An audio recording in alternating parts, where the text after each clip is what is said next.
کہ یہ کیا وجہ تھی کہ صحابہ کی تعداد مختصر ہونے کے باوجود، بھوکے پیٹ ہونے کے باوجود، کم ہونے کے باوجود، باطل کے دل میں صحابہ کا روب کیوں تھا؟ تو اسے مفسرین نے فرمایا اس کی ایک ہی وجہ تھی کہ صحابہ کے دل میں اللہ کا ڈر تھا. اور یہ قاعدہ کلیہ ہے، دو خوف ایک دل میں جمع نہیں ہو سکتے. جس کے دل میں خدا کا خوف ہے اس کے دل میں کسی غیر کا خوف آ ہی نہیں سکتا، اور جس کے دل میں غیر کا خوف بیٹھ جائے اس کے دل میں خدا کا خوف نہیں. آج اگر ہمارا حال بد سے بدتر ہوتا جا رہا ہے تو اس کی سب سے بڑی وجہ یہ ہے کہ ہمیں ہر چیز کا تو خوف ہے، صرف خدا کا خوف نہیں. خدا کا خوف نہیں.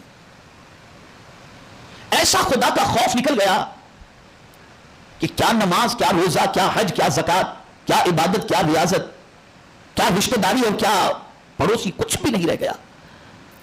سب کا ڈر دل میں بیٹھ گیا، خدا کا ڈر نکل گیا. جبکہ قرآن کہتا ہے فلا تخشوہم واخشونی، ان سے نہ ڈرو، مجھ سے ڈرو. اسی لیے قرآن نے جب صحابہ کے حوالے سے، اولیاء کے حوالے سے، اللہ کے مقرب بندوں کے حوالے سے جب تذکرہ کیا تو فرمایا وَلَمْ يَخْشَ إِلَّا اللَّهُ، وہ کسی سے نہیں ڈرتے تھے سوائے اللہ کے، سوائے اللہ کے کسی سے نہیں ڈرتے تھے. اور جب اس کو دوسری آیتوں میں دیکھا جاتا ہے تو عقل دنگ رہ جاتی ہے. دنیا اپنی چال چلتی ہے لیکن اولیاء بچ جاتے تھے مکر و فریب سے. صحابہ مکر و فریب اور غیروں کی چال سے بچ جاتے تھے. وہ کون سی چیز تھی جو صحابہ کو بچا دیتی تھی؟ حالانکہ صحابہ بھوکے پیٹ ہوتے تھے، پیوند والے کپڑے پہنتے تھے، لیکن کون سی چیز تھی جو صحابہ کرام علیہم الرضوان کے سامنے باطل کے مکر و فریب اور ان کے چال کو چلنے نہیں دیتی تھی؟ تو اسے بھی قرآن نے منشن کیا، ان تصبروا وتتقوا لا يضركم كيدهم شيئا. اگر تم صبر کرو اور اللہ سے ڈرو تو ان کا کوئی داؤ تمہارے اوپر چلے گا ہی نہیں، چلے گا ہی نہیں. تو جو قرآن کہہ رہا ہے اس پر ہماری توجہ نہیں ہے، جو اللہ فرما رہا ہے اس کے اوپر ہماری توجہ نہیں ہے. اور جس قرآن کے حوالے سے قرآن خود کہے، جس کلام کے حوالے سے قرآن خود گواہی دے وَمَنْ أَصْدَقُ مِنَ اللَّهِ قِيلًا، اللہ سے زیادہ سچی بات کس کی ہو سکتی ہے؟ سب سے سچی بات اللہ کی ہے، سب سے سچی بات. اس سے سچی بات کسی کی نہیں ہو سکتی. لیکن تعجب کی بات ہے سارے جھوٹوں کی بات تو ہم مان لیتے ہیں، ایک سچے کی بات ماننے کے لیے تیار نہیں.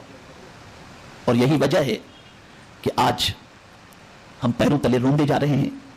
یہی وجہ ہے کہ آج ہمارا کوئی وقار نہیں ہے، کوئی آبرو نہیں ہے، اور پھر بھی ہمارا حال یہ ہے کہ ہم سنبھلنے کے لیے تیار نہیں. تو عرض یہ کر رہا تھا کہ ہمیشہ الیکٹرانک میڈیا، پرنٹ میڈیا یا سوشل میڈیا کے ذریعے آنے والی خبروں کو صحیح تصور نہ کیا جائے، اور ان کو پڑھنے کے بعد، ساری خبروں کو پڑھنے کے بعد اور ساری رپورٹ کو پڑھنے کے بعد سچا تصور نہ کیا جائے. اور ایک اور خاص چیز یہ ہے کہ اگر ایمان دل میں ہے تو پھر ایک بات یاد رکھیں، اللہ سے سب سے زیادہ ڈرنا چاہیے، اس کے خوف کو دل میں جگا دو. اور اگر کبھی ایسا بھی ہو جائے کہ حالات ایسے نظر آتے ہوں کہ شاید غم کے پہاڑ ٹوٹیں گے، مصیبتوں کا پہاڑ ٹوٹے گا یا تکالیف کی وادیوں سے گزرنا پڑے گا، تو قرآن نے کہا کہ اس میں بھی کوئی گھبرانے کی بات نہیں ہے. جو صحابہ نے کہا تھا تم بھی وہی کہو، حسبنا اللہ ونعم الوکیل. اسی لیے آقا کریم صلی اللہ تعالی علیہ وسلم جب کبھی اضطراب میں ہوتے، جب کبھی ٹینشن میں ہوتے، تو آقا کریم صلی اللہ علیہ وسلم اپنے سر مبارک پر اور داڑھی مبارک پر ہاتھ پھیرتے ہوئے کہتے حسبی اللہ ونعم الوکیل، حسبی اللہ ونعم الوکیل. اور فرمایا گیا، صوفیاء کرام علیہم الرضوان ارشاد فرماتے ہیں کہ جو شخص مصائب و آلام کے دور کے اندر اس سے چھٹکارا چاہتا ہو تو روزانہ عشاء کے بعد 450 مرتبہ اس تسبیح کو پڑھے، حسبنا اللہ ونعم الوکیل. اللہ اس کو مصیبتوں سے چھٹکارا عطا فرما دے گا، نجات عطا فرما دے گا. لیکن یہ یاد رکھیں کہ عشاء چھوڑ کر پڑھیں گے تو کوئی فائدہ نہیں ہے، عشاء کی نماز پڑھ کر کے پڑھیں. اب یہ جو کہا گیا حسبنا اللہ، اللہ ہمارے لیے کافی ہے، وہ کون سی چیز ہے جس کے لیے اللہ کافی نہ ہو؟ وہ کون سی چیز ہے؟ زمین کے اوپر کے لیے اللہ کافی ہے، زمین کے اندر کے لیے اللہ کافی ہے، میدان قیامت کے لیے اللہ کافی ہے، رزق کے لیے اللہ کافی ہے، صحت کے لیے اللہ کافی ہے، شفا کے لیے اللہ کافی ہے، زندگی کے لیے اللہ کافی ہے، قرض کے لیے اللہ کافی ہے، مصیبتوں کے لیے اللہ کافی ہے. ہر چیز کے لیے میرا مولا کافی ہے، ہر چیز کے لیے. ہم بہت سارے وظائف بزرگوں کے دیے ہوئے کرتے ہیں، اور کرنا چاہیے اچھے وظائف کو، لیکن کبھی حضور کے دیے ہوئے وظائف پر بھی توجہ دیا کریں، کبھی قرآن کے دیے ہوئے وظائف پر بھی توجہ دیا کریں. لیکن ہماری توجہ اس طرف ہے نہیں.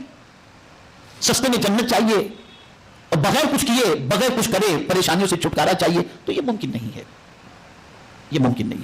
اور افسوس کی بات تو یہ ہے کہ قرآن مقدس کی آیات کو ترجمے کے ساتھ پڑھنا اور اسے قابل عمل سمجھنا یہ بھی ذہن سے نکل چکا ہے۔ اسے قابل عمل سمجھو، اس کی گہرائی میں جاؤ۔ کتنی پیاری بات فرمائی گئی، حسبنا اللہ، اللہ ہمارے لیے کافی ہے۔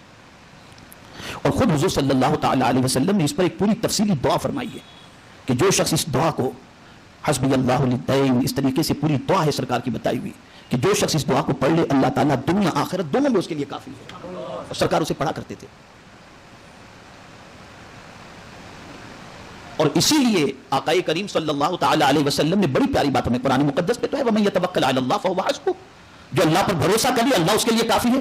حضور صلی اللہ علیہ وسلم ارشاد فرماتے ہیں کہ جو شخص یہ چاہتا ہو کہ میں طاقتور بن جاؤں، طاقتور بن جاؤں، سرکار فرماتے ہیں اس کو بس ایک ہی کام کرنا ہے، وہ اللہ پر بھروسہ کر لے، وہ طاقتور بن جائے گا۔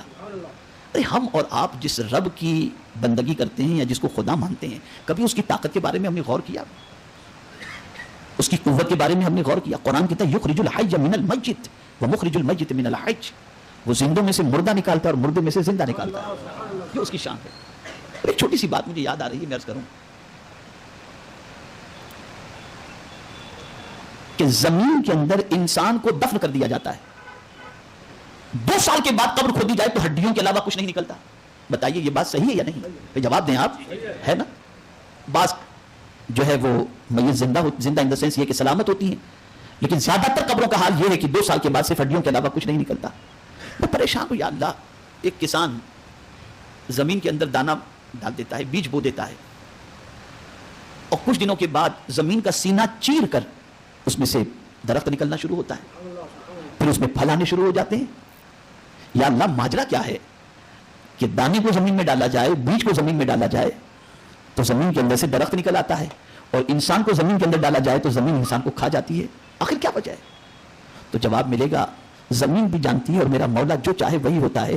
زمین کو پروردگار جس دانے کو پالنے کا حکم دیتا ہے دانا اسی زمین جو ہے اس دانے کو پالتی ہے، اور جس کو کھانے کا حکم دیتا ہے زمین اسے کھا جاتی ہے۔ تو زمین بھی اللہ کے حکم کی پابند ہے، زمین بھی اللہ کے حکم کی پابند ہے۔ اب یہاں سے یہ بات واضح ہو گئی، ایک دانے کو لے لو، ایک بیج کو لے لو،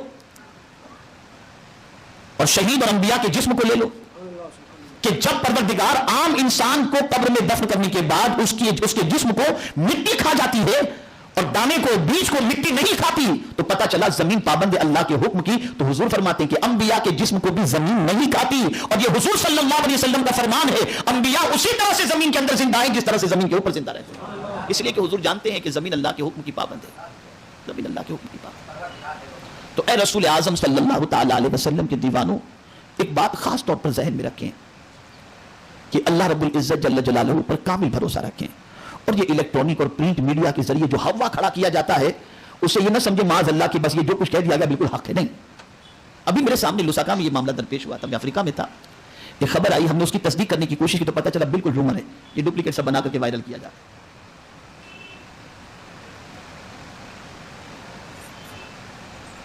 یہ بات ذہن میں رکھی ہے، قرآن مقدس میں رومر کے حوالے سے موجود ہے کہ یہ رومر اور یہ پروپیگنڈا صحابہ میں ان کے جذبات کو ساد کرنے کے لیے خود اس زمانے کے اندر اس پروپیگنڈے کا استعمال ہوا تھا، لیکن صحابہ کا عقیدہ تھا، اسی عقیدے کو ہمیں فالو کرنا ہے کہ پروپیگنڈا کسی بھی قسم کا ہو، ہمیں ایک بات یاد رکھنی ہے، ہوگا وہی جو میرا مولا چاہے گا۔ اور ہمارے لیے کیا ضروری ہے کہ ہم اللہ سے ڈرتے رہیں، اللہ سے ڈریں گے تو کسی پر زیادتی نہیں کریں گے، اللہ سے ڈریں گے تو کسی کا مال غصب نہیں کریں گے، اللہ سے ڈریں گے تو گناہ نہیں کریں گے، اللہ سے ڈریں گے تو ناجائز و حرام کام نہیں کریں گے، اللہ سے ڈریں گے تو کسی کی ناحق جان نہیں لیں گے۔ یہ ساری چیزیں ہمارے اندر اللہ سے ڈرنے کی وجہ سے پیدا ہوں گی، اور اگر اللہ کا ڈر نکل گیا تو چونٹیوں سے بھی ہم ڈرنا شروع کر دیں گے۔ اس سے ڈرو، اور اس سے ڈر کا ایک ہی طریقہ ہے، اور اس کا ثبوت یہ ہے کہ کوئی بھی کام کرو تو بس یہ تصور کرو کہ اللہ دیکھ رہا ہے، بس یہ خیال ذہن کے اندر رہے، اللہ دیکھ رہا ہے۔ پھر فرمایا گیا حسبنا اللہ، تو اللہ کافی ہے ہمارے لیے، ونعم الوکیل، بہترین کارساز ہے، کام بنانے والا ہے، بہترین کام اس سے بہترین کام بنانے والا کوئی ہے ہی نہیں۔ بھائی وکیل کسے کہتے ہیں؟ آپ سے میں ایک سوال پوچھتا ہوں، آپ کا کوئی مقدمہ ہو، کوئی کیس ہو، تو آپ بہترین وکیل ڈھونڈتے کہ مجھے جیتا دے، میں عدالت کے اندر ہاروں نہیں۔ اور کبھی کبھی ایک ایک گھنٹے کا ایک ایک وکیل کو 5-5 لاکھ روپے دیا جاتا ہے کہ یہ وکیل جو ہے نا اپنا کام بنا دے گا۔ تو قرآن کہتا ہے یہ سب وکیل تو جھوٹے کو سچ اور سچ کو جھوٹ کرنے والے ہیں، سب سے بہترین اگر کام بنانے والا کوئی ہے تو پالن ہار حقیقی ہے، معبود برحق ہے۔ اور وہ ایسا کام بناتا ہے جس کی کوئی انتہا نہیں. آپ جانتے ہیں نارے نمرود کے حوالے سے بھی فرمایا گیا کہ نارے نمرود کے اندر جب حضرت ابراہیم علیہ السلام جا رہے تھے تو حضرت ابراہیم علیہ السلام کی زبان پر کون سا جملہ تھا؟ حسبنا اللہ ونعم الوکیل. یہی آپ پڑھ رہے تھے. تو یہ جملہ صدیوں نہیں ہزاروں سال پرانا ہے جو ہر مصیبت کے لیے انبیاء نے استعمال فرمایا ہے اور یہ جملہ پڑھا ہے. لیکن ہمارے پاس ٹی وی سے فرصت نہیں, سیریل سے فرصت نہیں, واٹس ایپ پر چیٹنگ سے فرصت نہیں, تو یہ پڑھیں گے کب, سمجھیں گے کب, اور اپنے رب کے بارے میں جانتے ہی کیا ہے؟ کچھ نہیں جانتے اپنے رب کے بارے میں. جس کی بارگاہ میں سر جھکاتے ہیں اس خدا کے بارے میں کچھ تو جانو کہ وہ کتنی قوت والا ہے, تب نہ آپ اس پر بھروسہ کرو گے. جب آپ اس کی طاقت کے بارے میں نہیں جانتے, اس کی قوت کے بارے میں نہیں جانتے, اس کے اختیار کے بارے میں نہیں جانتے, تو آپ اس پر بھروسہ کیا کریں گے؟ اور یہ جو ڈاما ڈول معاملہ ہو جاتا ہے اس کی وجہ یہ کہ توحید کے بارے میں, اپنے رب کے بارے میں کچھ نہیں جانتے. تو اے رسول اعظم صلی اللہ تعالی علیہ وسلم کے دیوانوں, مصیبتوں کے علاج کے طور پر یہ جملہ, یہ آیہ کریمہ بڑی عظیم ہے, حسبنا اللہ ونعم الوکیل. آپ کو اللہ نہ کرے کوئی پریشانی لاحق ہو تو فرمایا گیا کہ روزانہ رات کو 450 مرتبہ اس آیہ کریمہ کا ورد کریں, انشاءاللہ مصیبتیں چھٹ جائیں گی اور راحت کے دروازے کھل جائیں گے انشاءاللہ. لیکن ہاں ایک بات کا خیال رکھیں کہ اپنے وقت نماز پابندی سے پڑھتے ہوئے اس کو کریں گے تو انشاءاللہ اس کی برکتیں اللہ آپ کو اور پڑھنے والے کو سر عطا فرمائے گا. اللہ رب العزت جل جلالہ آقا کریم صلی اللہ علیہ وسلم کے صدق و طفیل مجھے آپ کو سب کو قرآن مقدس اور احادیث رسول صلی اللہ علیہ وسلم پر عمل کی توفیق نصیب فرمائے, شریعت کی پاسداری کی توفیق نصیب فرمائے, اور پروردگار اپنی خشیت ہمیں نصیب فرمائے, اپنا ڈر ہمیں نصیب فرمائے. وما علینا الا البلاغ.